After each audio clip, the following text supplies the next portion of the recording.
All right. Hi, everyone. Hope all of you are doing well. Hope your prep is going well for pre-worlds and all the other tournaments that you guys are doing. Just a few requests before we start. At no point of time, please interrupt, like turn by unmuting yourself, or just making any noise whatsoever. Because this session is being recorded, we want it to be as formal as possible. The second thing is in regards to questions. The entire purpose of this workshop and for it to be interactive is so that you can ask me questions. And you could have I could have recorded this and sent it to you, but the advantage of that would be that you wouldn't be able to ask questions to me directly. So because you have the capacity and the opportunity to ask me questions, make sure you write down your questions in the box. I'll try to cover all of those things as early as possible and as much as possible. The second thing is I'm really sorry because of work schedule and everything, we have to start this late. So please bear with me. I hope this will be very, very useful for you. All right. So I'll just get started. Yeah. Okay.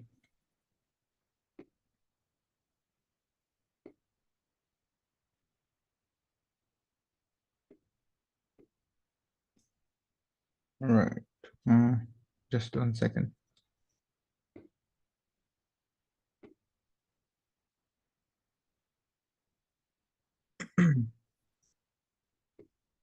Okay. I think we're good to go.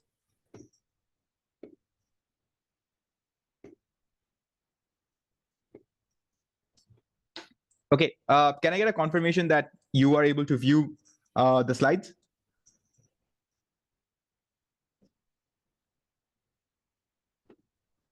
Yes. Okay. Great. Amazing. All right. Okay. So welcome to the workshop, which is characterization, incentives, and breaking deadlocks. So these are fundamentally very important parts of debating, and especially the new meta debating that we have today.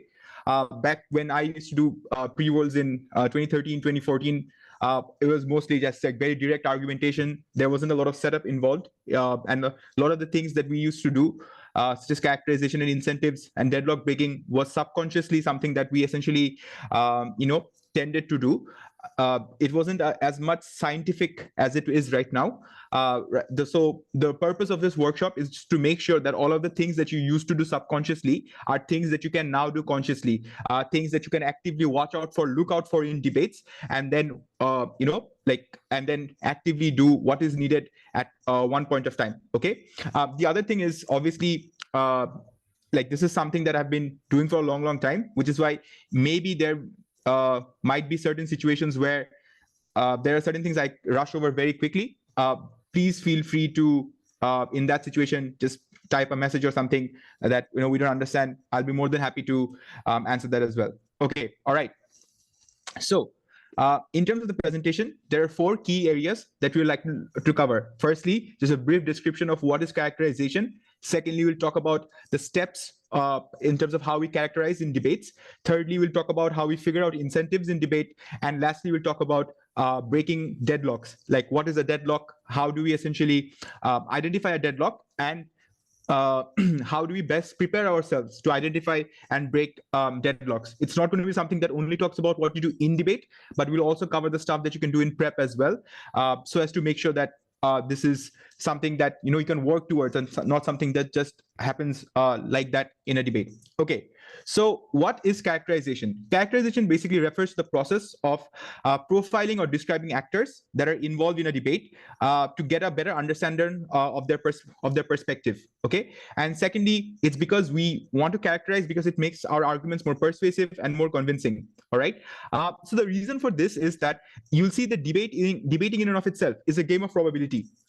In a lot of cases, it's about how it's about trying to convince judges that there are 2 possible outcomes of every single situation that can happen in a debate, and who proves to the judge that this outcome is more likely than the other is likely to end up winning this debate. Okay. So debating for me simply at this particular point of time is just a game of probability. Am I more likely to prove that my impacts and my logic is far more likely compared to the logic that essentially comes in from my opponent. Okay, and this is where characterization becomes like a very, very important tool for all debaters concerned, because what makes your probability more likely, or what makes your impacts slightly more believable in terms of becoming true, is characterization, and to a large extent incentives as well. But this is literally why characterization in and of itself is just really, really important. It just if anyone in a nutshell asks you why is characterization important, the simplest answer will probably be that this gives you the best chance to win the debate, because it increases the likelihood and the probability of your impacts becoming true. Okay, so there are many types of motions that are genuinely just based on characterization. There's a subtle difference over here, because some motions will depend on characterization and also depend on other things as well. In those cases, maybe if you're weak at characterization in certain debates, maybe you might be able to get away with it because because impact analysis or just maybe comparatives are just a little bit better. But in a lot of motions, you'll see that those motions are just heavily dependent only on good characterization. And if you're not able to give good characterization in those motions, it'll be very hard for you to end up winning those debates. So examples of these motions are like narrative motions, motions which require you to really explore human emotions. So for example, we're talking about motions where this house prefers a world where individuals cannot lie, or for example, this house prefers a world where human beings need not feel validated by their peers. These sort of debates, just to name a few. In these sort of debates, you are likely to win or lose just on the basis of your world building, just on the basis of your characterization of specific actors and how they react. Okay, so just figure out the debates where characterization is very, very heavy, and hopefully this workshop will help you in those debates.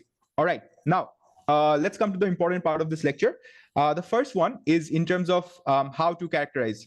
So we'll go through plenty of steps in terms of what characterization looks like and how characterization really helps. So in the first slide, in terms of characterization, the first and the foremost and the simplest tool of characterization, I would say, is to create a simple outlook. Okay, and a simple outlook means that what are the most obvious things about, say, the specific person or specific actor that we're talking about, and what is immediately noticeable or immediately perceivable about this particular person. So it could be things like race, religion, gender, community, the community that they come from, education, etc., etc.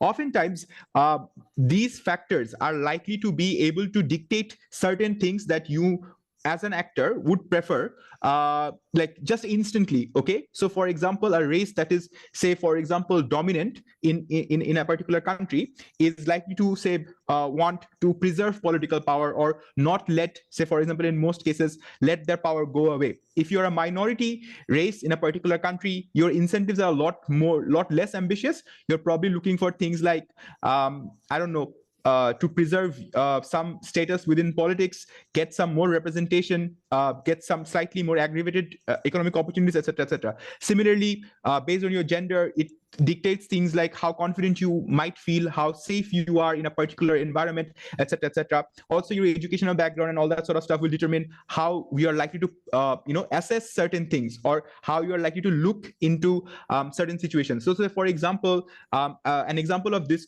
could possibly be that let's talk about financial literacy. Okay, so in a lot of cases, you'll see some people make very claims that are almost equity bound. Okay, so you're talking about things like when people say, oh, poor people make horrible financial decisions, and that just sounds super like an elitist and super classist, right? But then the way you can say this without sounding like an absolute ass is just by saying that, okay, you need to understand that poor individuals, if you try and characterize them in the best way possible, have grown up in situations where they have been devoid of education, devoid of good financial literacy as well, or they are not financially literate whatsoever, which is why they're likely to invest in things like get rich quickly schemes, which are extremely high rewards but very high risk, or they're likely to be fooled quite easily by brokers or other people who just essentially end up scamming their money. All right, so these are some examples of like characterizations and how they can eventually impact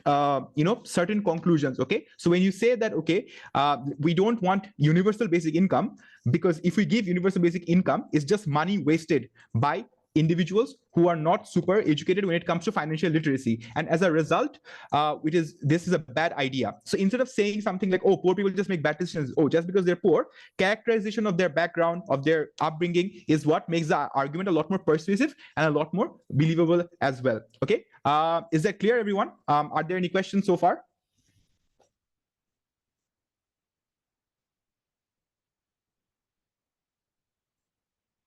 How can we pick up specific broad traits that influence the debate?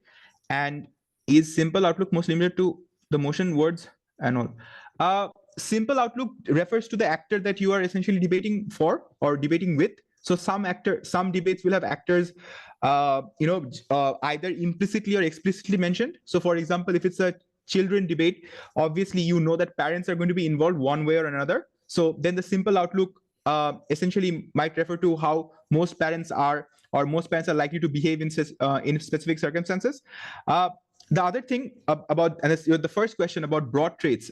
So the thing about broad traits would probably be is that oftentimes what we do is when we try to make an argument, we pick very convenient characterizations. So say, for example, we make an argument about a particular group and how they like to react to a situation, but we only assume the best case scenario of that situation. Okay, so when I say that you need to pick traits that apply broadly, what I mean is whenever you're characterizing a specific actor or characterizing a specific group, do not pick the worst example in that group as per convenience. Similarly, do not pick the best example of that group as per convenience. So say, for example, if you want to do a debate about like expelling children who have a record of bullying, we can't really pick examples which are like, the best possible student. Oh, okay, they'll stop immediately when they're confronted, but we can't exactly understand,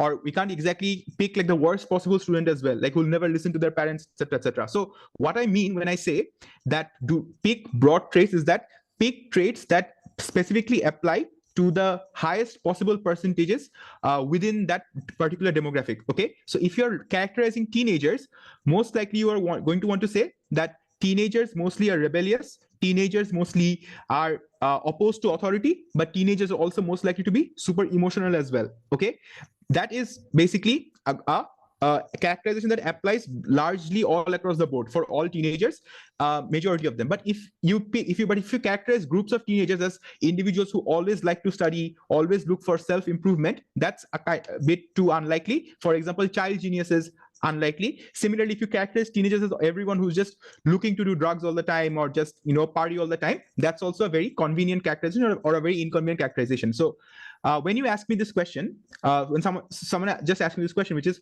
what are the potential pitfalls of characterization? These are the potential pitfalls of characterization, which is you characterize something that is just way too convenient for you or way too convenient for your argument. And this is something that you must try to avoid, no matter how convenient it may be. Do not pick characterizations that only favor your argument.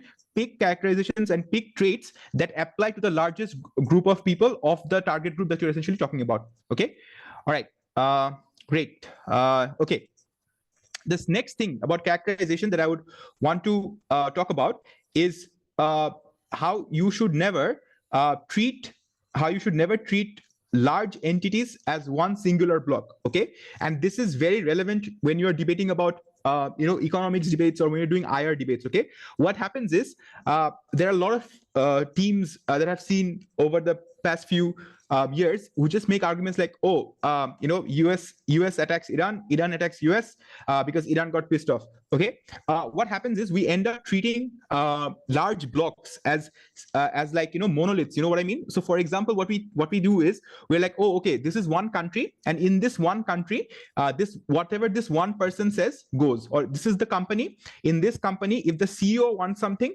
then that happens. So for example, if you want to argue about Tesla and say Tesla should do XYZ, and your argument is, oh, Elon Musk wants to do XYZ, that's why Tesla will do XYZ, or Bill Gates wants to do XYZ, that means Microsoft will want to do XYZ, is a wrong way of framing things. Maybe this characterization is kind of fair in companies that are like completely like autocratic in general. So if you're talking about autocratic countries or autocratic systems, and like, if you're talking about countries that have only one specific ruler, and in those, and does not have a democratic system, then those situations maybe this characterization may apply. But in 99% of the cases, you need to understand that when you're talking about large blocks, not like one single individual or one single entity, but large blocks that are comprised of multiple fractions, make sure that you do not treat them as a as a singular block. Okay, so governments, militaries, companies are some examples of these. Okay,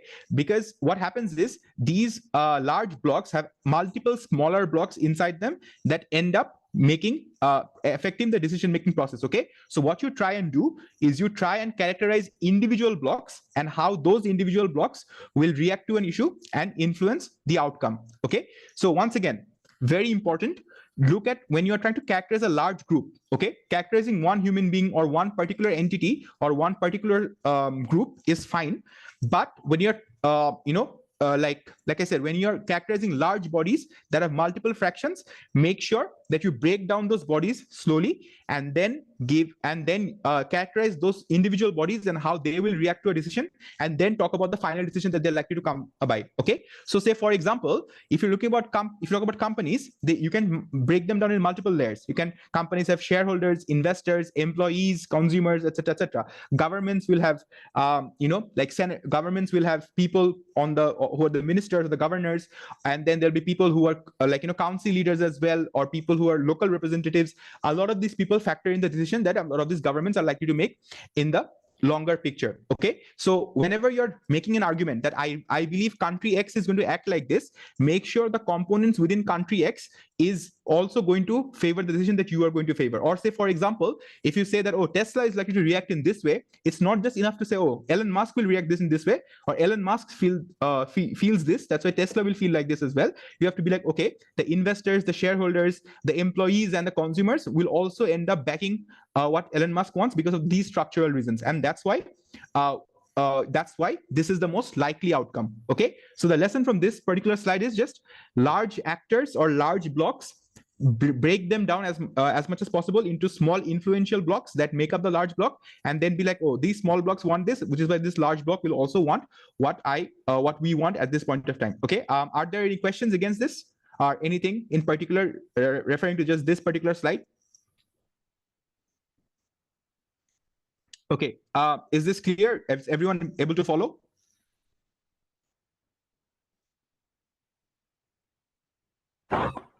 Hello, am I audible? If you have a question, just please write it down. Yeah. I had a question. Yep, write it down. Write it down. Okay. How do I characterize motions in? Okay. Okay. All right. Good questions. All right. So for the first question, how do I characterize motions in which one side gets an upper hand in terms of the majority traits of an actor? Okay. I think there will be certain. So first of all, I think for the sake of this argument, we need to assume that more often than not, motions are likely to be balanced. In certain situations, you will see that certain characterizations may favor the outcome that one particular side is doing. In those situations, I think once again, try and come up with multiple layers of incentives or characterizations that might try and oppose or might try and muddle the case that the other team is trying to set up. Even in that situation, if you still feel it's not enough, then try and take a completely different line of attack and say that, and most likely concede that maybe this particular actor will goes more with the characterization of the government side or of my opponents. But even if we concede to that, or even if we trade this off, there are just other impacts or other harms that are way too substantial, which is why even if they're likely to win this, that's completely fine as well. Okay, so that's ideally what I would do in this sort of a situation. Okay, in terms of clearing out characterization, I think it should be done in prep. Okay, but something that should essentially be done in the first few times that you prep, maybe it's something that you need to actively watch out for. Okay, so say for example, if you are prepping for the first time and you haven't been consciously doing characterizations for a long time, then in the first few preps you'll be like, okay, fine, this is the actor that's most likely the most important, and how this particular actor reacts to this particular situation is going to determine the outcome of the debate. So if that is the case, then let us build the characterization for this person. Who are they? Where do they come from? What are their interests? How are they? What are they likely to want at this particular point of time, based on their background, based on how they have been treated in the past, etc., etc. Okay, so that's how you do it in like in prep overall. Now, what is important, what is not important about the characterization is completely up to the debate and completely up to you in terms of the strategy that you want to take. But ideally, if you have not done it consciously before, try to do it consciously for a few times in prep, and then later on, I think as it becomes more organic, it will become a lot more easier. Okay. All right. When you break down, do you say that all blocks? No. Once again, when you break down large entities, you try and, so at the end of the day, no one is going to have fixed incentives. Okay. It's all about manipulating the context and being able to show that these small blocks have the same incentive that you want them to have. Okay. So obviously, if you are on the side of proposing a certain thing and it's going to happen in a certain way, you try and manipulate the context and say that, okay, all of them have largely similar incentives, which is why they'll support the end goal we want to support. If you're opposing that particular line of action, you just say that, oh no, all of them have very all of them have very like different levels of interest or different types of interest, which is why it's not going to work out the way it's going to. Okay. Is bias characterization bad? Yes, it is bad. But it depends on how well you can frame it, right? So almost all characterizations are going to be biased characterizations in a debate, because you're going to manipulate characterizations in a way where it's going to favor your team, right? And it's going to favor the motion that you want, side you want to favor, which is why most likely, almost in all cases, characterization will be biased. But the thing is, don't make it too biased in the sense where it sounds extreme. It has to be like, make the characterization slightly favorable for you in the gray area, in terms of like characterize it in a way where your outcome seems a bit more likely than the other side. Okay, but don't get too extreme to the point where it becomes just way too convenient for you. How do we know how much we need to break down? Okay.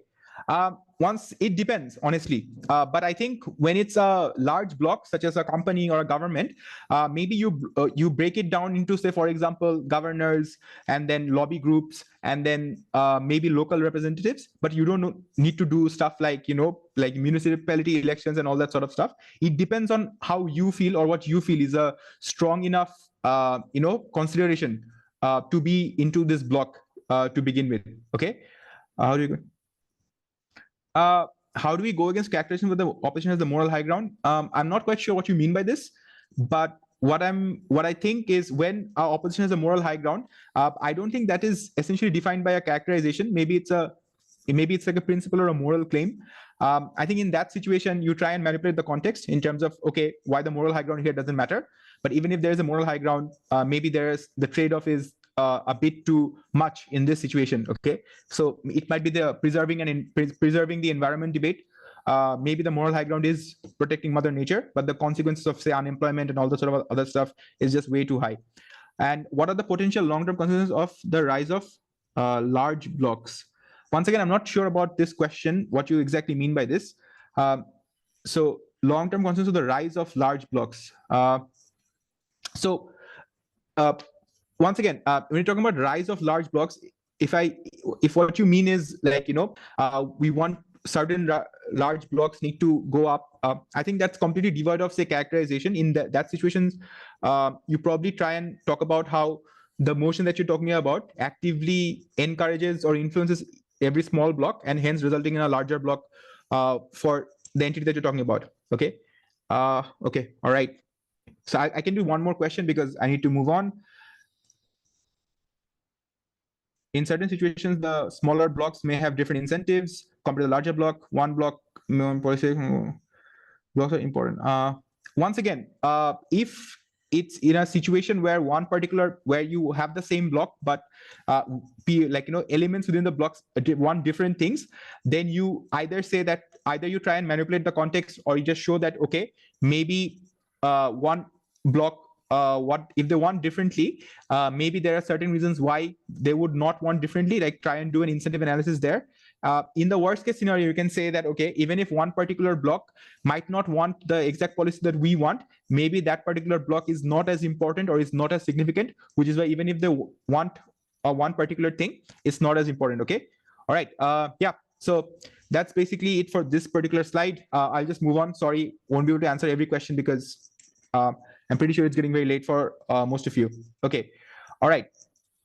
So why is this zooming in very important, or why is it important to focus on smaller blocks in general? The first thing I would say is it's because it adds to the nuance of a debate. So this is a bit of in-depth characterization. So for example, let's just say that if you want to increase persuasiveness of an argument, and this applies to, say, if you're lower house in BP, or for example, if you're second speaker in a 3v3 debate, nuancing impacts becomes a lot better and a lot more nicer, and this goes for like extra speaker points as well. Okay, so for example, if it's a feminist debate and you want and say for example someone talks about impacts on women overall, you could probably zoom in a little bit more and focus on, say, impacts of this policy on POC women, like women, women of color, all right, and how it essentially impacts them. Try and make sure that you zoom into the impact group as much as possible, or into as much depth as possible, which will lead to a situation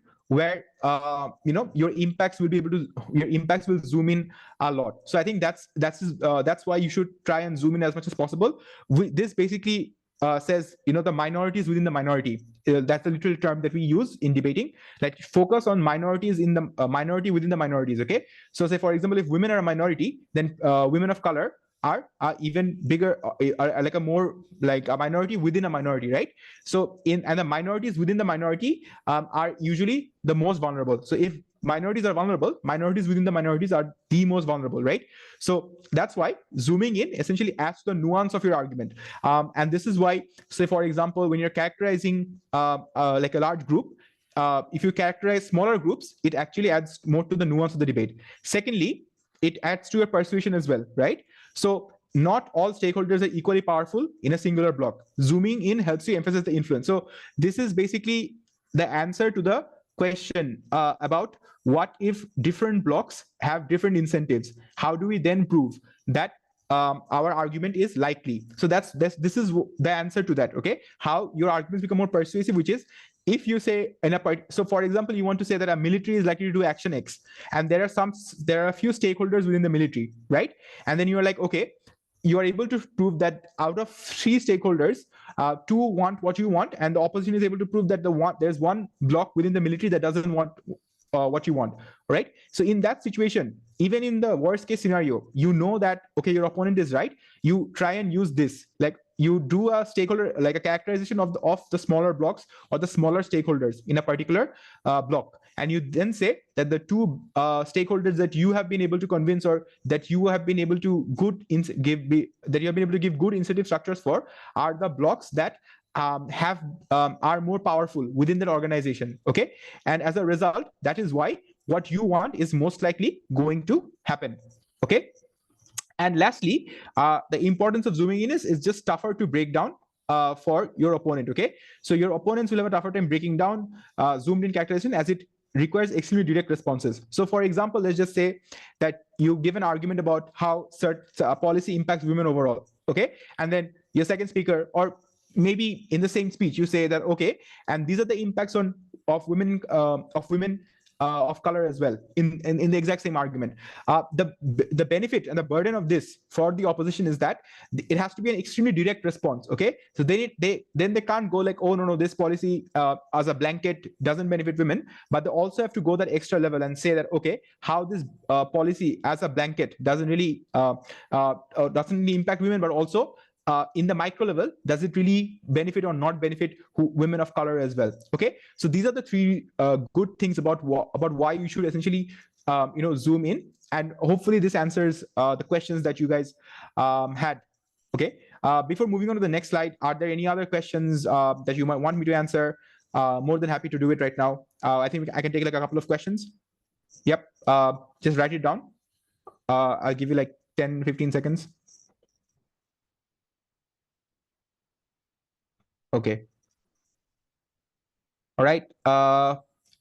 So the nuance, explain the nuance again, please. Okay. So the nuance of what we mean over here is the nuance refers to a more zoomed in version of analysis, or analysis that is less generalized and more specific, or say, for example, a bit more upgraded. Okay. So what we basically mean over here is that, let's just say, if a policy impacts women in general, the nuancing of that argument means that let's go more in depth. Let's talk about more refined situations of how women from a particular group are essentially then impacted. Okay. And this is when you can zoom in and say that, okay, women are impacted, and overall more in the scale of vulnerability, women of color are impacted even more as a result of this. Okay. So that's what you basically ideally mean by nuance, which basically means a more refined and more zoomed in an analysis of a specific point, just to have overall like more persuasion and more direct impacts overall. Okay, next slide then. How do I make my nuances sound more comparative? You just compare, right? Like, for example, if you're saying that the nuancing of this argument is how women of color get impacted, and then you say that under their world, women of color comparatively are not looked after, maybe they don't get the benefits that they get under our side of the world. Maybe that's what you can do when you say that, okay, you want like, say, for example, want to like characterize the context as well in that situation. So comparing would probably be what they get under your world versus what they don't get under your opposition's world. Okay, characterize the context as well as the actor.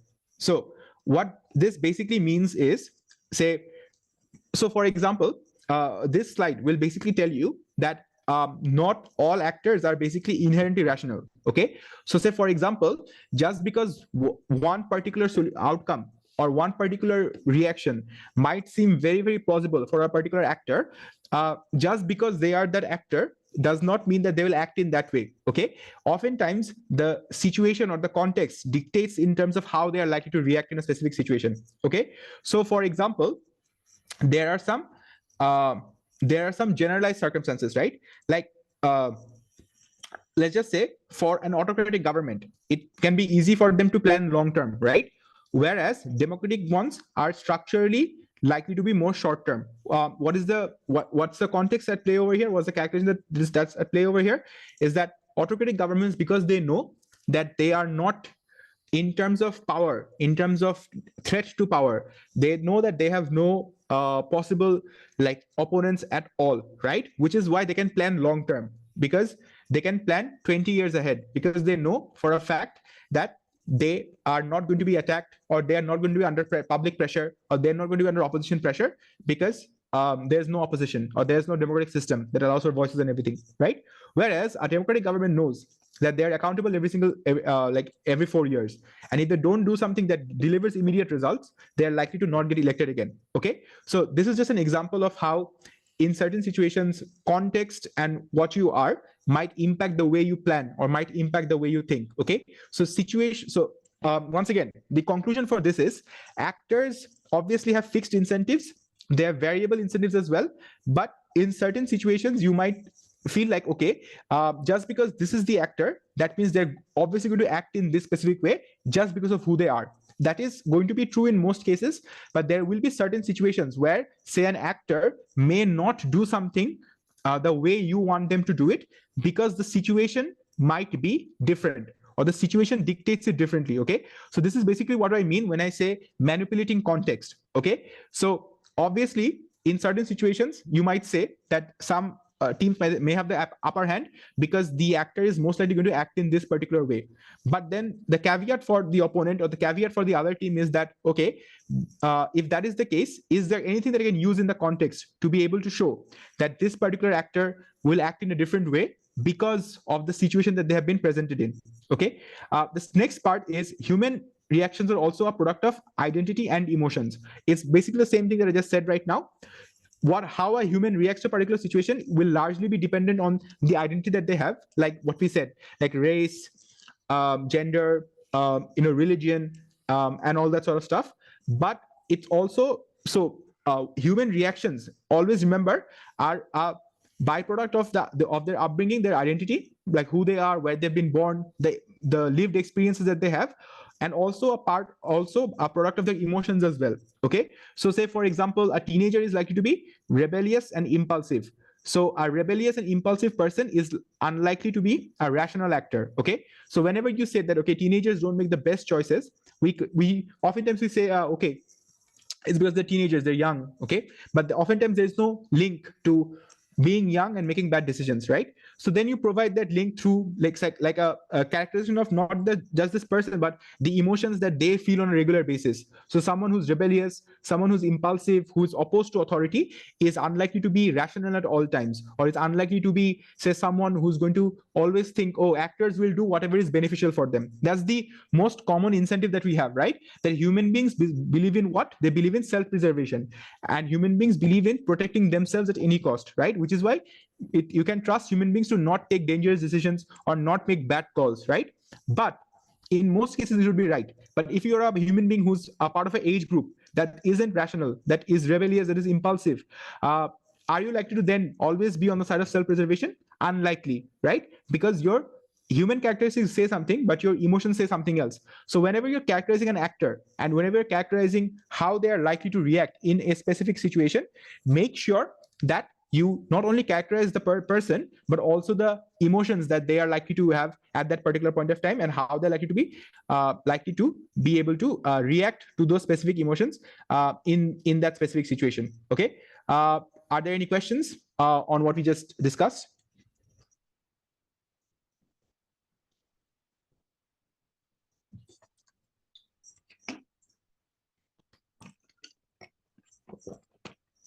Okay, great.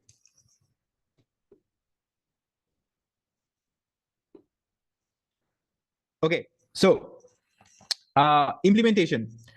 This house believes that schools should expel children with records of bullying from all public schools. Pardon the spelling mistake. So states should expel children with records of bullying from all public schools. Okay, so then question you ask yourself is deterrence going to work on children? Is deterrence something that may work on irrational actors, right? So once again, this is very simple.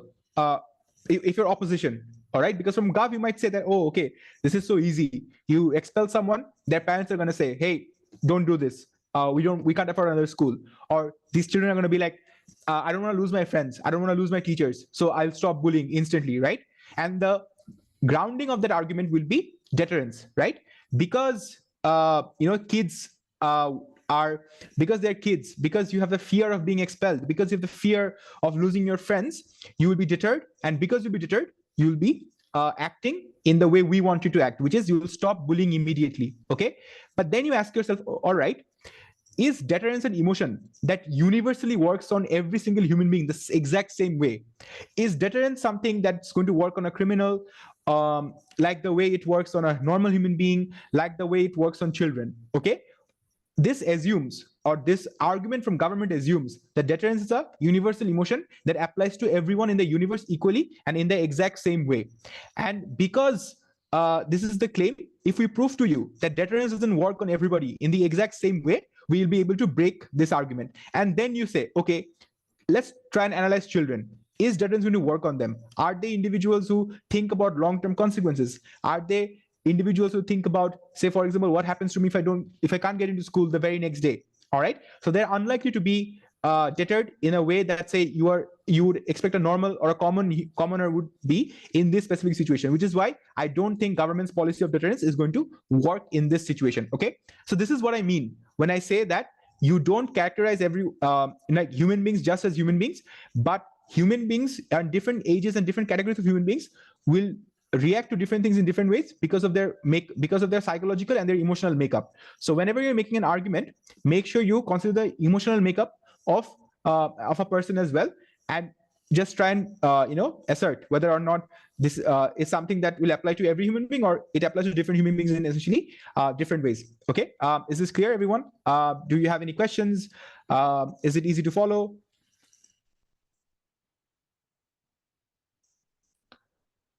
Once again, honestly, I don't like this form of debating. Like, okay, maybe it doesn't apply on 100% of children, but maybe it applies to 60-70% children.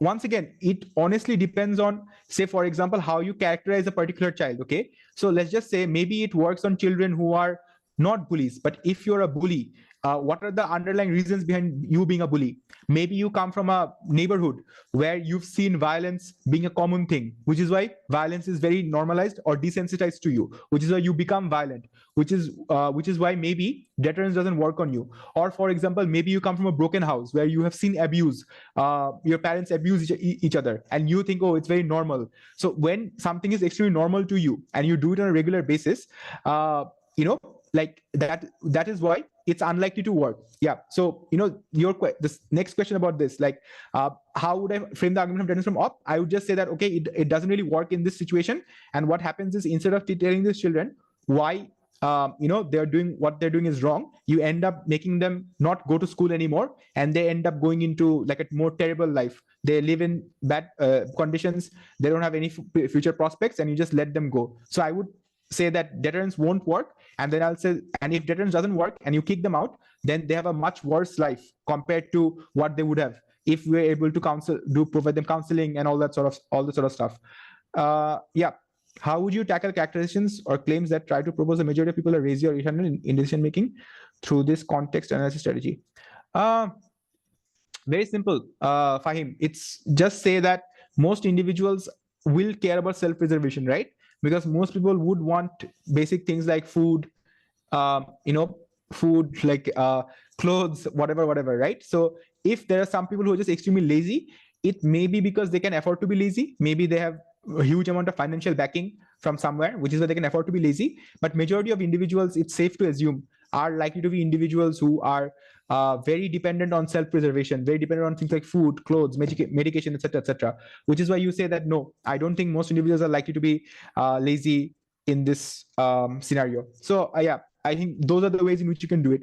Ideally, once again, obviously this is not a perfect argument or not a bulletproof argument. I can go more in depth if we are debating in this.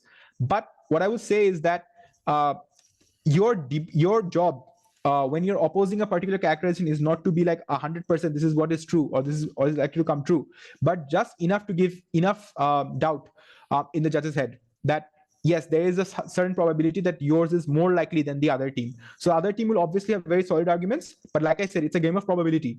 So, and by the game of probability, I mean both sides have high probability. So it's up to you to be able to prove why you have a slightly higher probability compared to the other team. So don't worry about what the other team says. Just try to be a little more persuasive and try to be a bit more in-depth in terms of characterization. Yeah. Okay. So in short, before we move on to the next part, things to remember. Number one, break down large actors, companies, military, state, etc. Secondly, focus on minorities within minorities, because that really adds a lot of nuance to your argument. So for example, examples are, like if you're talking about religious minority, talk about a bigger minority within the religious minorities. If you're talking about gender minorities, talk about a specific sect of the gender minority that is even more vulnerable than the dominant gender minority, okay? Thirdly, pick traits that apply broadly. Do not pick exceptions unless the motion specifically tells you. And lastly, assess context before claiming action. Like I said, actors will not always make decisions based on dominant characteristics. Sometimes situation may compel them to do otherwise. All right? Okay, great. All right. Next, in terms of, okay, so this is just something that I wanted to essentially, talk about. This part right here on the left just says equity, but it's a bit too zoomed in, which is why you can't really see it. So what I would say is that it's never okay to generalize. Generalizing is really, really bad. But oftentimes what happens is, even though we don't mean harms or mean something cynically, it comes out cynically because it just feels, it just sounds bad overall. So say, for example, you might say that, oh, okay, all poor people make bad financial decisions. This sounds offensive, and it is offensive, right? So what happens is this, in a lot of cases, equity violation as well, because you say those things very directly. And obviously, even though everyone understands what you are trying to mean in this situation, which is not victimizing poor people, but rather because of the way it comes out, it just sounds really bad, okay? So one of the ways in which you can make these sort of claims, but not end up, sounding like a complete dumbass in this situation is by trying to come up with generalization or characterizations through particular nuances, okay, or through characterization. So for like the thing we discussed at the start of the class, that don't say stuff like, oh, all poor people make bad decisions or bad financial decisions, but it's just rather say because of how neglected the poor people have been by the state, because they don't have receive education, or because they don't receive financial advice from legitimate structures, they get very easily fooled or scammed into making bad financial decisions, okay. And that's a better way of just making the claim that you ideally wanted to make, but in a way where it doesn't shift blame on the actor that you're talking about, but rather shifts blame on the circumstances and most of the times the government, because of the way that they have been treated in the longer run, okay. All right, before we move on to incentives, I think we can take a few minutes to answer any other questions that you may have about characterization as a whole, okay. So I'll just give you guys like 30 seconds or a minute to write down your questions if you have them. If not, then we can move on. Okay, generalization. Okay, so someone has asked, can you explain generalization, please? So generalization basically means like generalizing a particular group because of who they are. So for example, if you say like, all Muslims are extremists, that's generalization. Or if you say all poor people make bad decisions, that's generalization, okay? So don't say all something make bad decisions or all something are something, okay?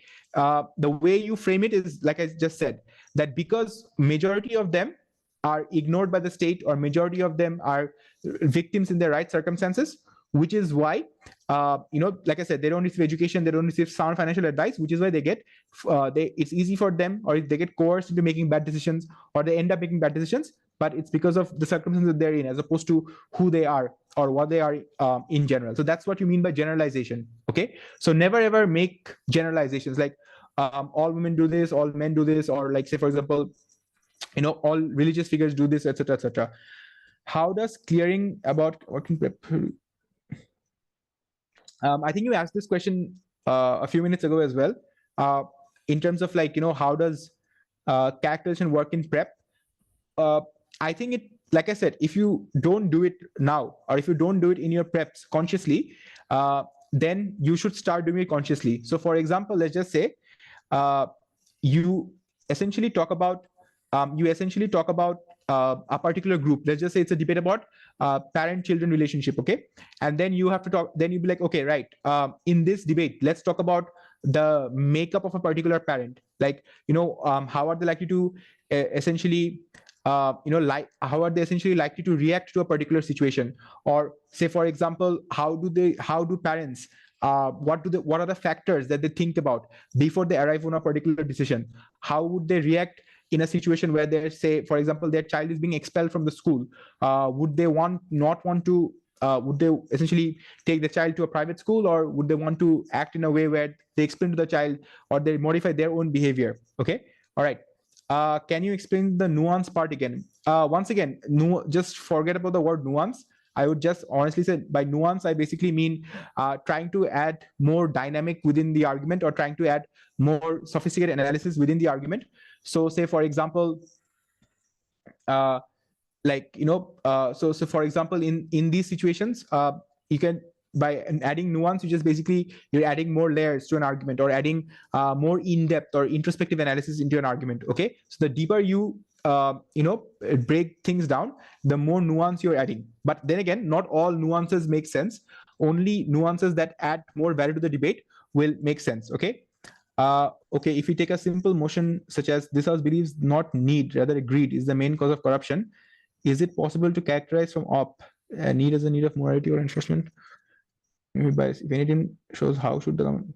Okay. I think the motion is a bit weird, honestly. Like need, not need, rather greed is the main cause of corruption. So is it possible to characterize from op that need is need of morality? And no, I don't think it's possible to characterize from op like that, if I'm being very honest. Honestly, it's a bit difficult to op, right? Like, for example, this motion, if corruption is need, I think maybe just say stuff like why corruption is needed for some people who probably paid a lot of money to come into a particular position. I'm not quite sure, but because at any point of time, defending corruption is just really, really difficult. But yeah, I mean, but once again, I think the stuff that you just said, like need of morality, I think it's a bit, I think it's quarreling the motion, if I'm being very honest. But I honestly hope that you don't come across motions like these anytime soon, because I don't think it's a good motion, if I'm being very honest. Okay.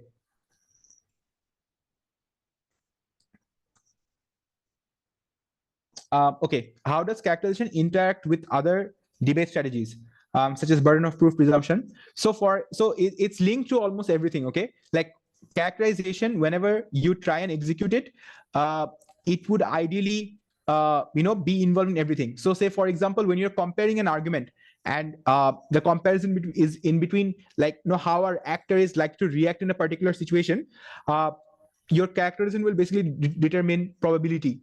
Like if you have a more interesting or a more persuasive characterization, obviously what you are claiming is likely to be true, and these like that's, it's likely to work in that way. Like this particular actor will then act in that particular way.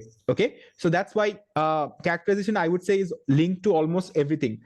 Similarly with burden of proof as well. Like I think burden of proof is basically what you need to prove to win the argument, right? So so obviously what you need to prove is often linked to how an actor reacts, or for example, what is the likely impact in a particular situation. So your characterization of the context, or your characterization of the decision makers involved, will always be a part. So I think you should look at characterization not as like a like a in whatever was the right way to say it, like something that's essentially different to everything. I think there's components of it that will always be there. Okay. Okay, all right. Yeah, how should I make my layers and flag post?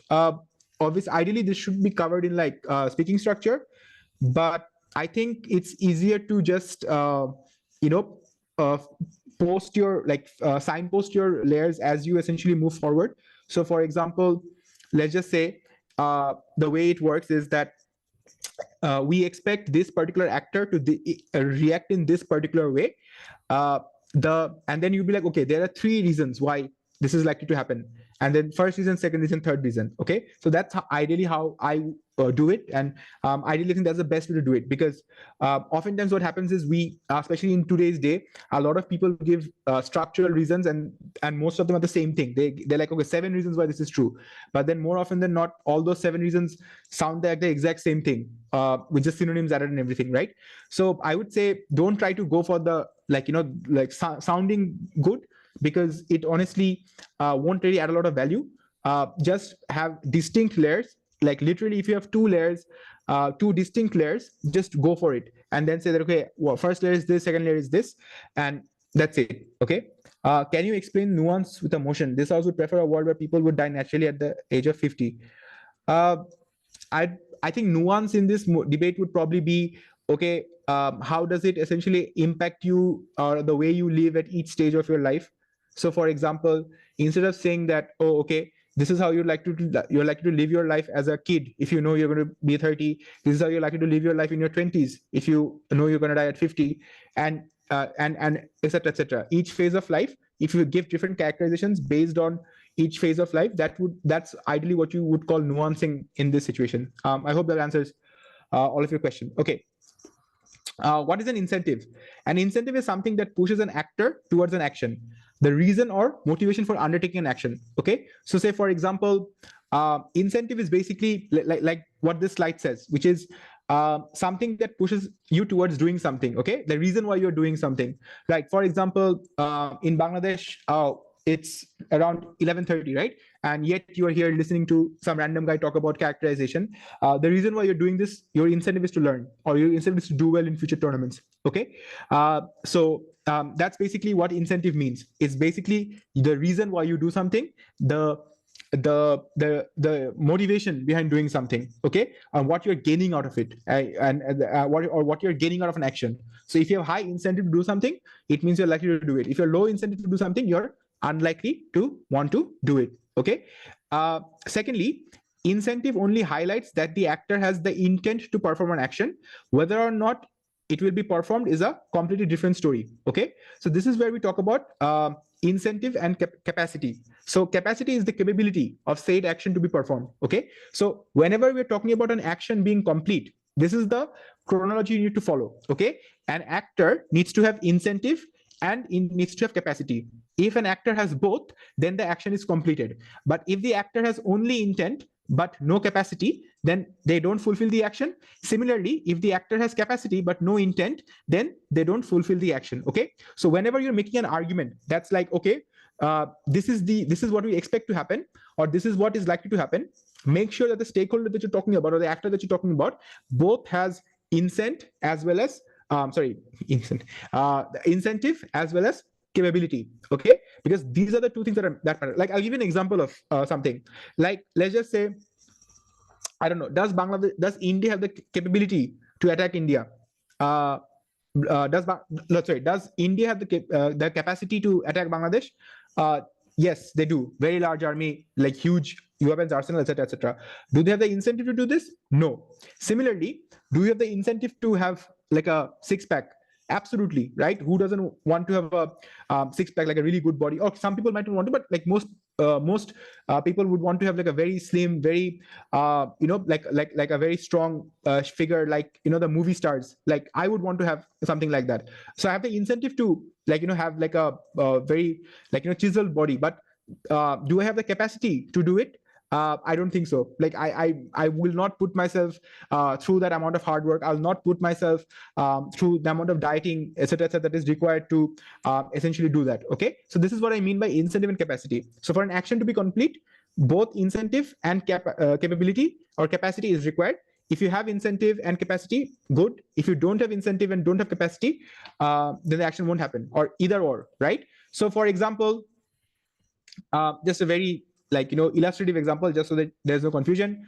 For an action to be complete, you need, like, suppose you're a thief, so the incentive is money, right? You're a criminal, you need money. This is your incentive. Do you have the capacity to do it? Yes, you do, because you're a criminal. You can acquire guns, you can acquire partners to help you, etc., etc. And then the action is, you have the incentive and the capacity to line up, so you go and rob a bank. Okay, so very simple illustration of how incentive and capacity works. All right, so the reason why this is important is because when you're arguing and responding, this becomes very important. Okay, so when you're arguing, make sure you have both the incentive and the capacity illustrated before going on to describing the possible impacts of the action. All right, so before illustrating the impact, make sure that you talk about incentive and capacity and spell it out. Like, someone is asking about layer, okay, or how to layer your analysis. So let's just say your argument is, we believe actor X is going to do this. Okay, so then you're like, okay, actor X is going to do this. There are three reasons why. Number one, what is actor X's incentive to do this? Two or three layers under this. What is actor X capable of doing this, or does actor X have the capacity to do this? And then three or four layers under that. And then once you've proven beyond a shadow of a doubt that this actor has the incentive and the capacity to do it, then you illustrate the impacts. What happens often in school debating is that we are so attracted by the outcome of a particular argument that we often fail to realize that it might not be true, or it might not be something that logically makes sense or is plausible to begin with. Okay, and we just focus on the impact a lot more. So spell things out. When you're saying that someone is expected to do something, like Russia is expected to do this, does Russia have the incentive, does Russia have the capability, and then talk about the impacts of that. Okay, similarly, when you're responding, you might have a team that basically says, okay, this is the impact that we want to have. So a very easy rebuttal to any action-based or impact-based argument is that if this argument is dependent on depending on an actor doing something, you ask this question to your opposition. It might be through a POI, it might be through rebuttals. Just be like, okay, actor has the incentive to do this, but do they have the capability? Or your actor might have the capability to do this, but do they have the incentive? Okay, so remember these two words while you are making or breaking arguments: incentive and capability. If these two things line up, the argument is strong. If they don't line up, the argument is not strong at all. Okay, are there any questions so far about incentive and capability, not about the other things? Okay, I'll just give you guys 30 seconds if you have any questions. If not, we'll move on to the next part.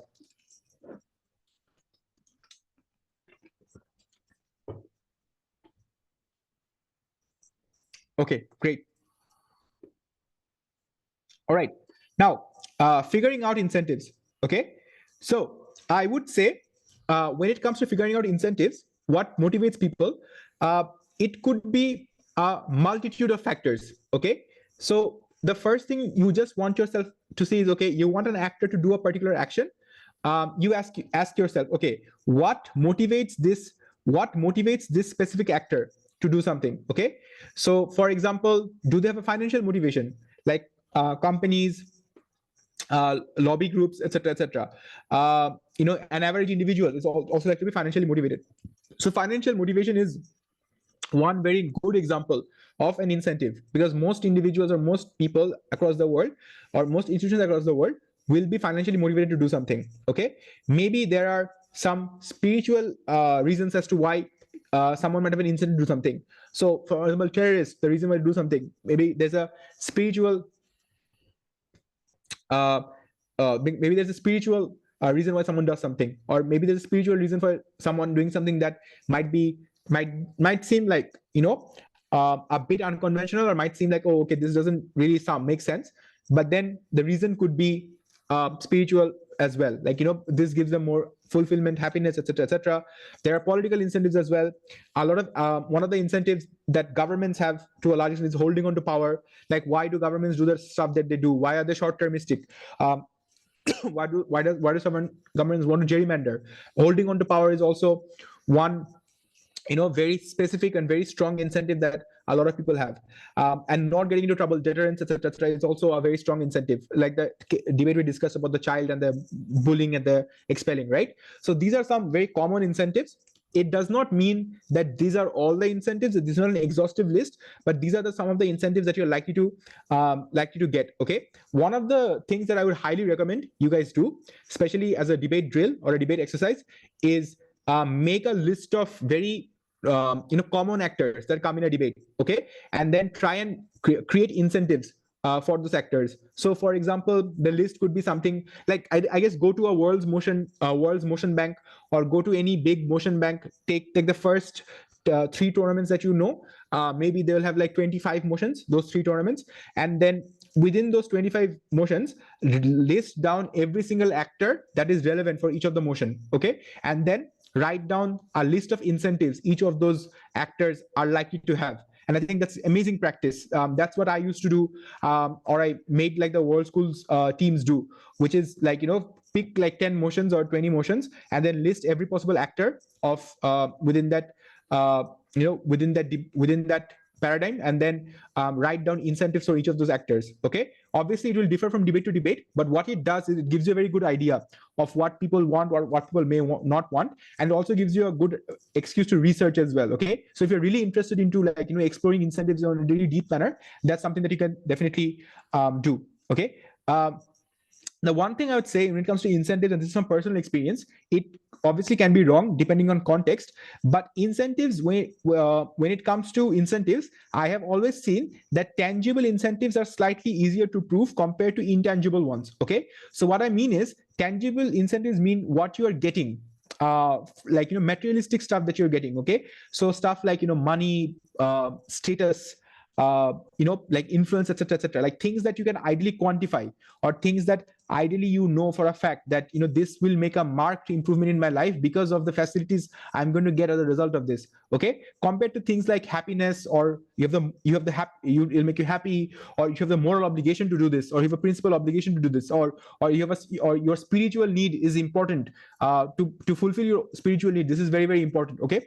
Obviously, depending on debate to debate, it will definitely differ. In certain debates, obviously spirituality might be the most important thing. Like in a lot of cases, like religious actors, even terrorists to a large extent, they value the spiritual incentive a lot more than the materialistic one, right? But unless it is exceptional circumstances, 8 out of 10 times, if you can, always try and prove the tangible incentive first, and then focus on the intangible. Because when it comes to a comparative, and when both teams are trying to compare, it is just easier for the judge to relate to the tangible incentive as opposed to the intangible incentive. So it's not to say that intangible ones don't work, but tangible ones are basically things that work. Okay. Answering the questions now, tangible incentives are incentives that have a value that you can measure with your own eyes or with your own life as a whole. Like for example, if you hold on to power, you can abuse it, or you can use it to get more wealth, get influence, etc. Or say for example, if you get more money, if you get more resources as a result of something, or get more influence as a result of something, these are called tangible incentives, i.e. you're gaining something out of it that is measurable, that like power, status, wealth, all that sort of stuff, right? Intangible incentives are incentives that, say for example, cannot be measured but have an impact on you on a more personalistic level. So say for example, stuff like whether or not you have a moral obligation to do something, and that's why I do it. Or say for example, whether or not whether or not you get like what's the term, like self-actualization out of this, etc., etc. These sort of stuff, right? These are called intangible incentives, which I basically, but by that what I mean is there is no hard measure of value as to what you can get from this. It obviously is subjective from person to person. So whenever someone would compare like a measurable incentive versus a not so measurable incentive, and whenever I was on the side of whenever I was protecting or supporting the measurable incentive, I would just be like, here are 10 benefits of like the measurable incentive, or these are the reasons why individuals would ideally like say want a measurable incentive because of this particular reason. Okay, so this is what you mean by intangible and tangible incentives. Okay, what are the potential unintended consequences of using incentives?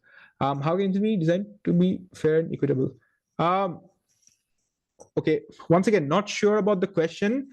And there are no unintended consequences of using incentives. Like, I think you need to use them in debates, because if you don't, your opponent will out argue you very easily. Okay, so I mean, what you mean by potential unintended consequences, it probably might mean that, okay, unintentional consequences might be that you do it badly, I guess. But that is like that is not an unintended, that's an unintended consequence. But if you do anything badly, you're likely to lose a debate, right? So I don't think there are any unintended bad consequences. It's just that there are consequences if you do it badly, and that applies to almost anything. If you do anything badly in a debate, it's most likely going to come back and kick you in the behind any and every time, right?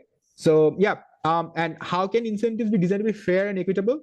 Ideally, you would not want incentives to be fair, right? Because if you say that this actor has an incentive, you would ideally want to be very biased and be very unequitable and say that no, this incentive is the most important incentive, right? You don't want incentives to be fair at all. You would want incentives to be completely biased towards your own side and not towards the other side. So that's ideally what I would want to do.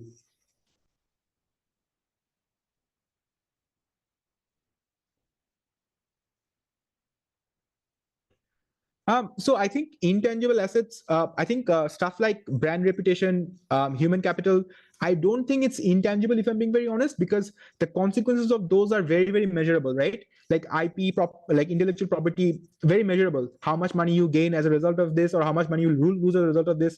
Or similarly, stuff like brand reputation can also be reflected by your sales, your social rating, and all that sort of stuff. And human capital, it's the same thing applies as well, right?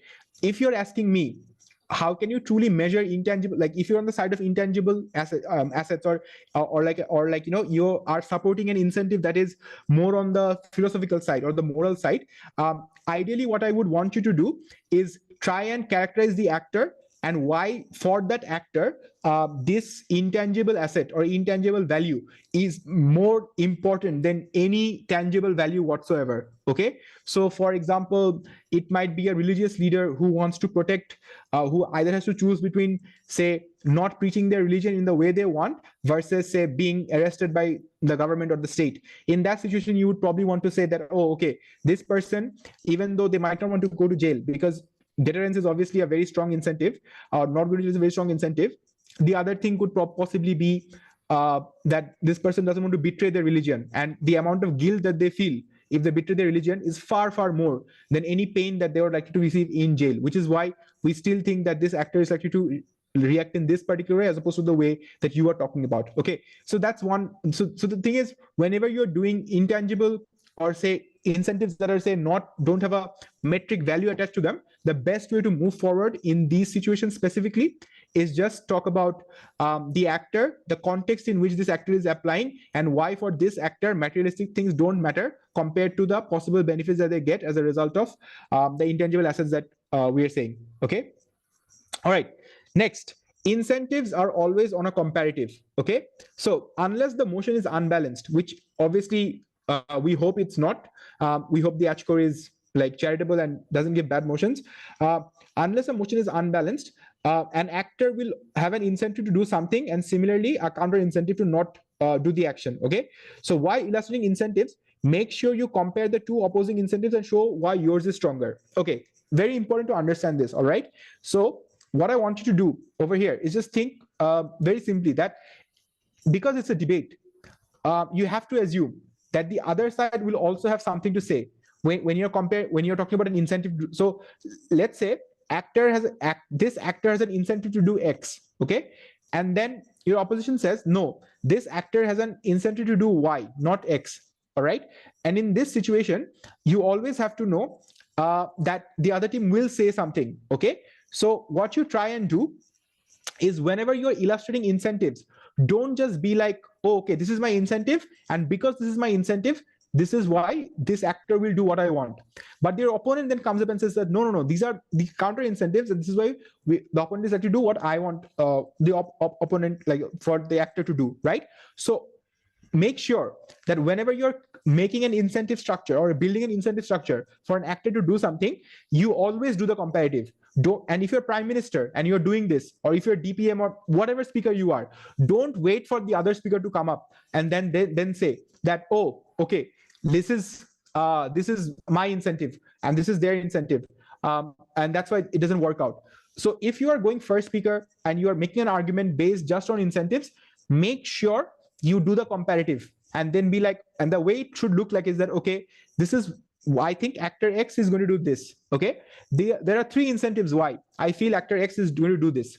Now opposition might come up and say that actor X has the incentive to do this or do the opposite thing. This is why I feel our incentives are stronger than their incentives, and then do a comparison of the two incentives and show why your incentives matter more to the actor than the other person. Okay, so whenever you're making an incentive based argument, if there is a counter incentive that is there, I would always advise you not to wait for the opposition to come up and say the counter incentive. Always say your incentive first and then compare it with their strongest possible incentive and then say why yours is stronger than theirs. All right, because this is what will really make you stand apart. Because usually more like and more often than not, even the best debaters, what they try and do is they make an argument, they give 5 incentives, but they never do the comparison of the counter incentive. Okay, so make sure you do the comparison and then move on to the next part of the speech, and you have to do this very consciously during prep. Okay, so it has to be your teammate as well. Like, let's just say you're prepping and they're like, okay, this is the first argument, this is where we want actor X to do this. One of your teammates has to say, okay, opposition is going to say, but there are some other incentives for you not to do this. And then on spot, you really need to discuss that why yours is better compared to theirs. And this has to come out in the first speech. And trust me, if you can do that to the first speaker, very, very easy to get like a 78, 980, whatever. Because this is something that judges really appreciate. When a first speaker has thought of what is going to happen at the end of the debate and has tried to preempt that and possibly try to just make sure that this strategical nuance is present in the speech, judges appreciate it a lot. Okay, so make sure that you end up doing this comparative with incentives. Okay, all right. Okay, all right. Now the thing is, you might want to what are the challenges of balancing based incentives with this need for objective and unbiased argumentation? I'm not sure what the question is. Could you be a bit more clearer with the question? What are the challenges of balancing based incentives with the need for objective and unbiased argumentation? I don't think, once again, I just don't think incentives need to be like unbiased. Honestly, like debating is biased by nature. You can't have everything unbiased and then like expect to win, I guess, right? Because every single thing that you say, it needs to be like to a large extent, something that is slightly skewed towards your side. So once again, I'm just saying that don't make incentives balanced. Obviously, don't claim an incentive that does not exist. You claim an realistic incentive, but you try and manipulate it and say that, okay, this is why this actor is likely to have this. Okay. Yeah. Okay. Next. In terms of how to break the incentive deadlock. Okay. So what we talk about right now in terms of incentive deadlock, or what is an incentive deadlock? So what I just discussed right now. So say for example, let's just say that this is the situation that we are in right now. Okay. So like for example, breaking the incentive deadlock.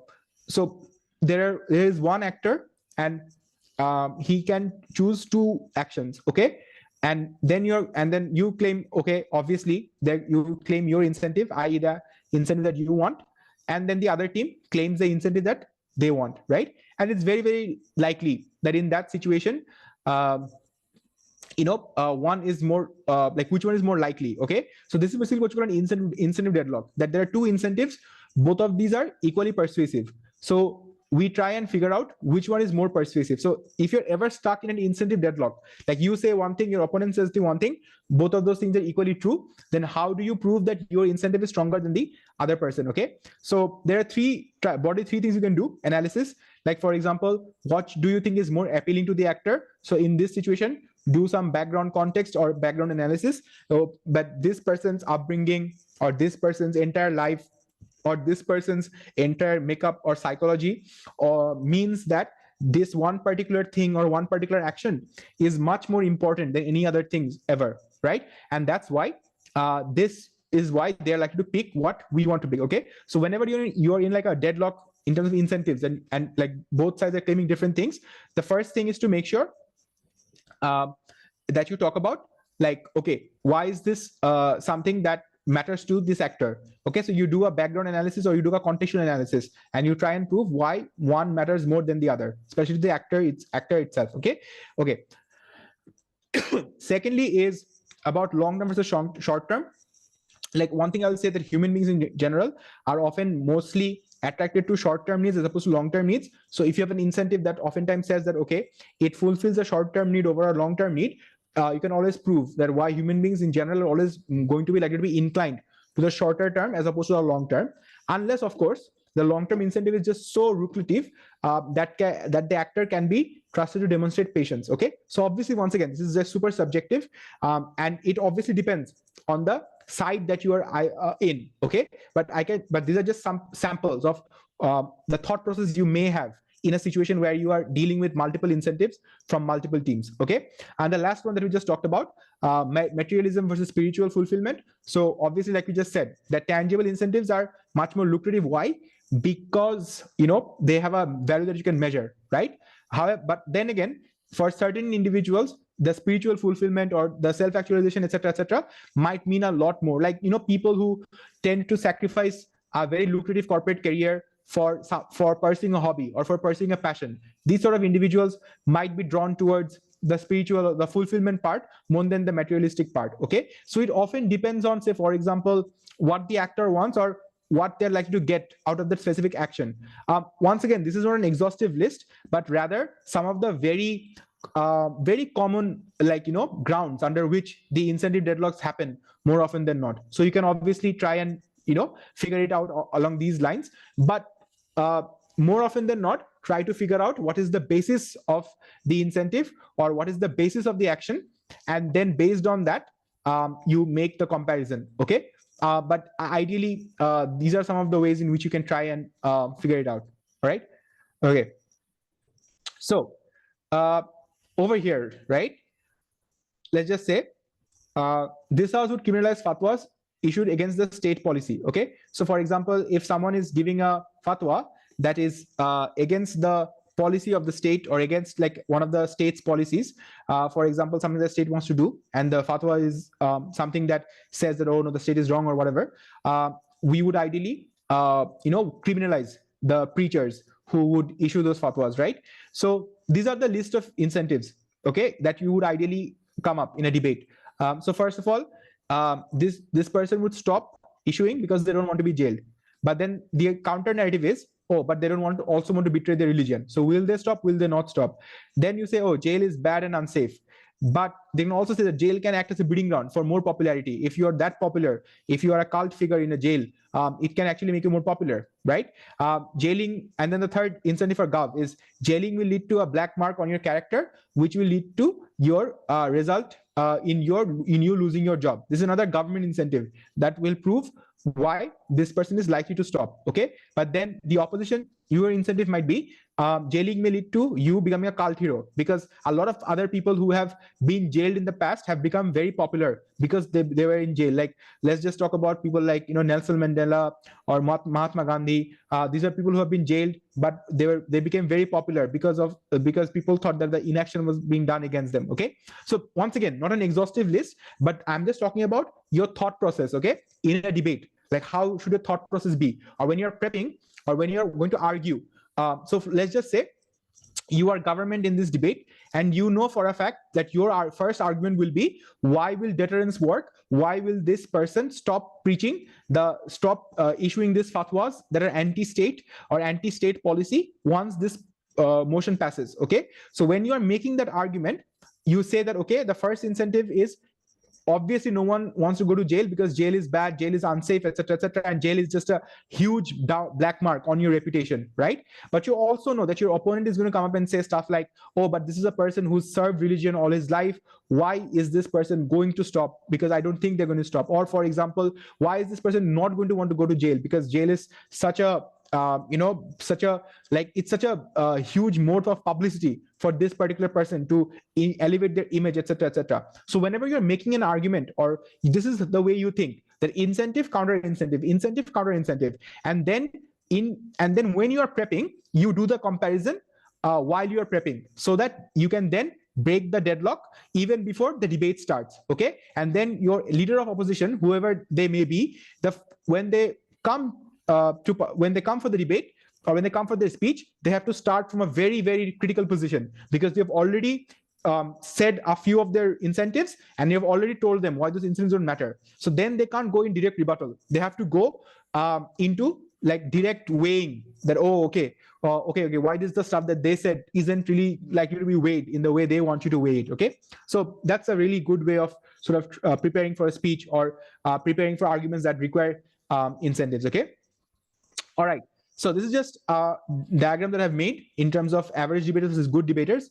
So what average debaters will do is they'll give an assertion, they'll talk about the actor, they'll talk about the incentive and capacity, and then they'll give you the action. Okay, this is what average debaters will do. They'll only think about their case, not the other team's case. An average debater will give you an actor, an incentive, and an action. A good debater will give you an actor. A good debater will then compare the incentives from both sides, and then when they have proven that their incentive is likely to be more plausible or more probable, then they will give you the action. Okay, so that is something that you should honestly try and internalize when you're speaking, because this will make you become a much better debater, and your team will gain a lot more if you're able to follow this religiously. Okay, all right, so this house supports acts of eco-terrorism by indigenous communities against corporations who pollute their land. Okay, so if the argument that you want to run is that this will incentivize the company to stop polluting these areas, once again, you have to run incentives and counter incentives. Okay, so for example, consumers. So you say that this will incentivize these companies to stop, right? And the opposition says that no, they will not stop, because number one, what they're doing is not illegal, but number two, they don't want to lose out on money. These lands may have lots of natural resources, lots to gain from, and if anyone attacks them, or if these indigenous communities try to attack them, they will hire private militias and they'll attack back as well. Okay, so this is the clash that you have in this point. So if you see over here, we are combining the first two lessons that we did. Okay, what are the first two lessons? First was characterization and building breaking up large blocks, right?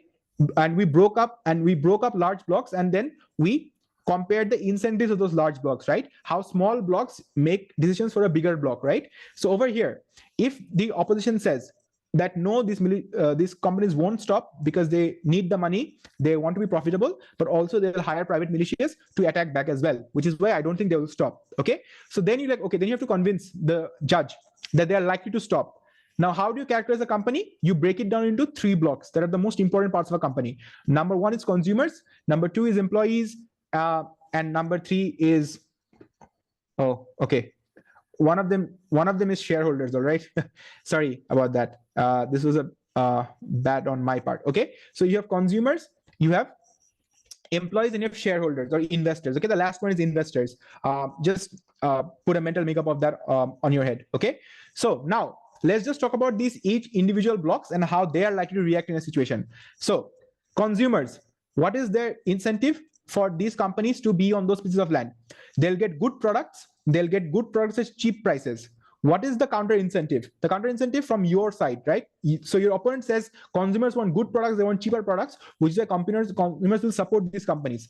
But on the other side, you say, okay, on the other side, you'll say these consumers also don't want blood on their hands, or these consumers don't want to buy from companies that are killing indigenous people. What are some examples of this? Like, let's just say whenever a company has been directly involved in harming of a particular group, consumers have always stopped from buying from these companies. Like Levi's, when the Rana Plaza disaster happened, unfortunately, people all over the world started boycotting Levi's. Their share like got tanked really, really fast, right? So you do the analysis, right? That consumers, on one hand, will they buy product from a company that has blood on their hands, or will they want cheaper or better products? And then you can do the comparison based on what side you are and say that, oh no, these consumers will definitely want to stop these companies from investing in that area. Employees, you think about employees. Okay, you work in a good company, you get good wages, etc., etc. But then again, as an employee, what's counter incentive? The counter incentive is you might get killed anytime. Like at any point of time in that factory, if you're working, there might be an attack. You're going back home, there might be an attack. So as an employee, would you want to risk yourself and put yourself in a position where you might die at any time and work for this company? So then you prove that, okay, even though an employee has an incentive of really good salary and really good benefits, it's just that it doesn't really matter if you have good benefits or good salary if you might die anytime soon, which is why companies are also likely to withdraw support from these companies. And now let's talk about shareholders or investors, right? Investors, what do they want? What will ops say? They want profit. They want to maximize shareholder value, right? And that's why these individuals will obviously support this. But what is the counterfactual or the counter narrative or the counter incentive here? The counter incentive is, obviously, as an investor, would you want to invest in a company that at any point of time might be attacked? You might have $1 million machine destroyed at any point of time. Or do you want to be associated with a company that is likely to receive international outrage when they are seen to be killing indigenous individuals or attacking indigenous individuals? Okay, so this is how you ideally combine the two elements that we just talked about over the last 1 hour or so. Okay, so this is a good example of how you characterize a particular block, and then within those blocks you say that. So the persuasive part of this was, if you didn't know that you need to break down large blocks, your argument would simply look like companies will want profit, and because companies want profit, they will attack or they will stop attacking, or they'll attack these individuals or in the indigenous communities. But because you've broken down the company into multiple smaller blocks, it just adds more nuance and more analysis and more persuasion to the analysis itself. Okay, so this is just one simple method of just to show you how I, as a debater, think when I am trying to make a case or make an argument, where I just don't think about my side of the debate, but I think about the other team as well, and I try to make sure that I cover two speeches at once instead of just one speech. Okay, all right. Lastly, in terms of breaking the deadlock, okay, so what is a deadlock? Very simply, a deadlock is basically a situation where two statements come in, one from each team. They're equally true and applicable, and as a judge, you don't know what to value more. Okay, so very simple. Once again, deadlocks usually happen in debates that are not super nuanced or not well analyzed. All right, so someone says, oh, this is likely to happen, and then someone else says that no, this is not likely to happen, this is likely to happen.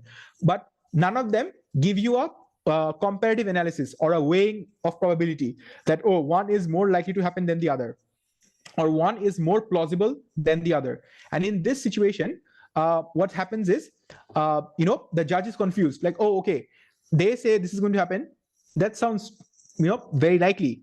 On the other hand, this team says this is going to happen. That sounds very likely as well. So which is it? Like, which one is more likely to happen? Okay. And this is when a lot of debaters go up to judges and they're like, oh, this is a terrible call. Yes, maybe. But then in certain situations, as a judge, there is nothing to do but to step into the debate, because you have no idea which is more likely, or maybe you vote for the more intuitive one, and then the other team is like, no, but they didn't analyze. We analyzed it better. So these are the situations you would ideally want to avoid. But this is basically what you call a deadlock in most cases. Okay. All right. So prepping after the deadlock, not until. So what do I mean by this? So what happens is, what most teams ideally do is they, when they get a motion, what they do is they prep till the deadlock and not after the deadlock. Okay. So what happens is, an average team or an average prep would look like the first three blocks that we have. Like, you see the motion, this was suppose assisted suicide, you make the argument, human beings should have the right to choose when they want to end. Okay.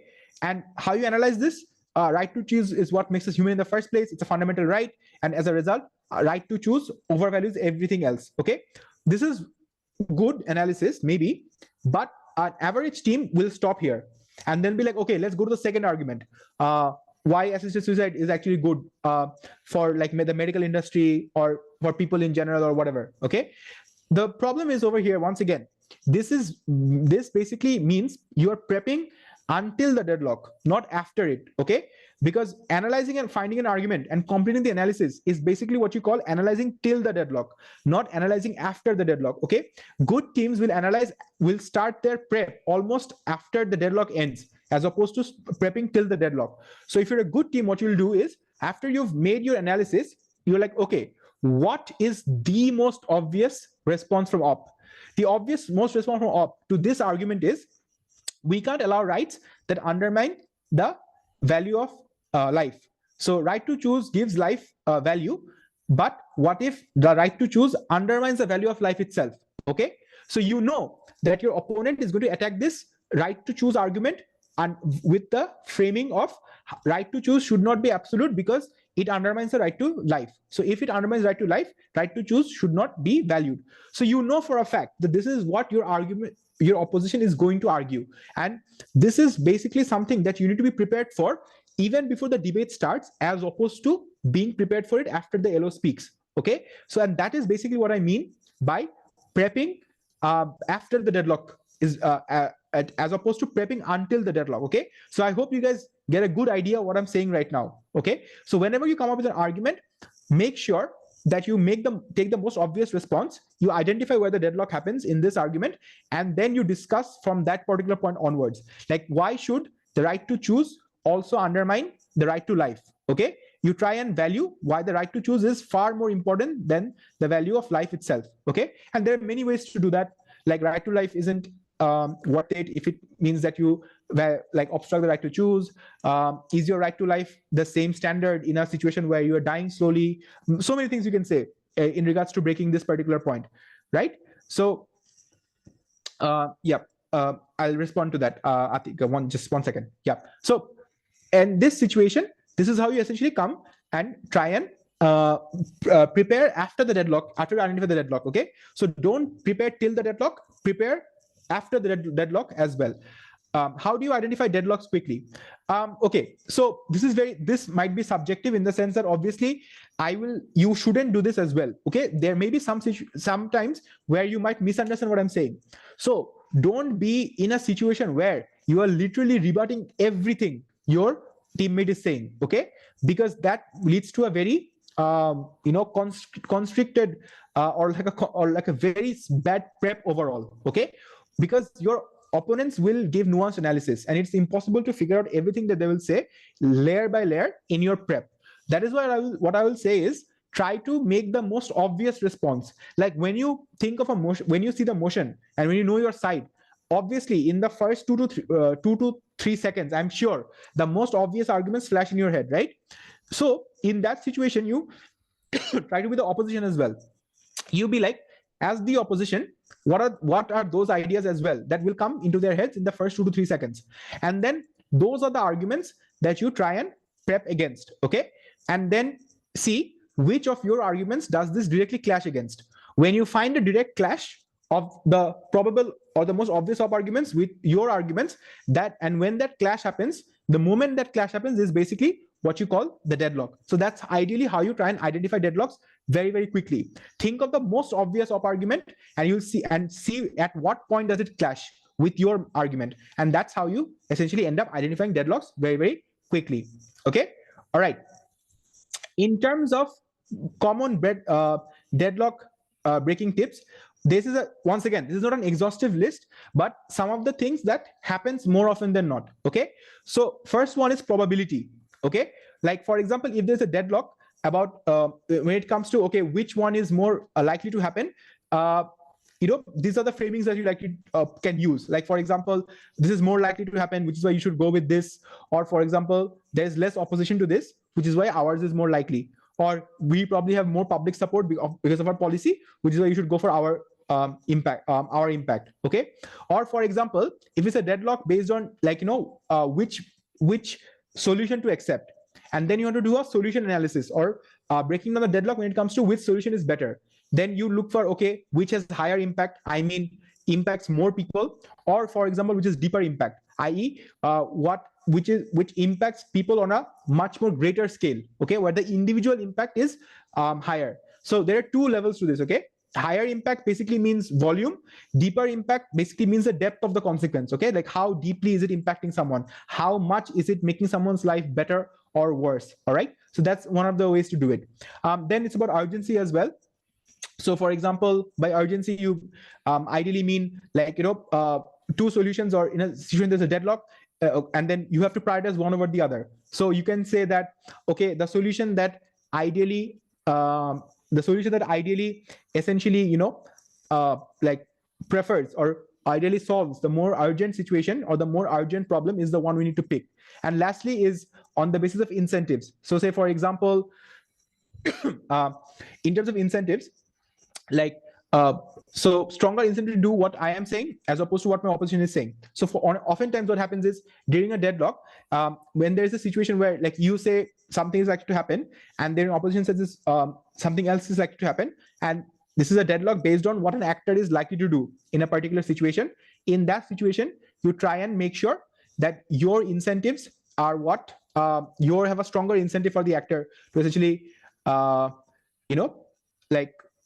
in that situation. Okay, so just try and so what I'm saying is that this is an exhaustive list. Okay, and obviously it's not that this is going to come in every situation that you have.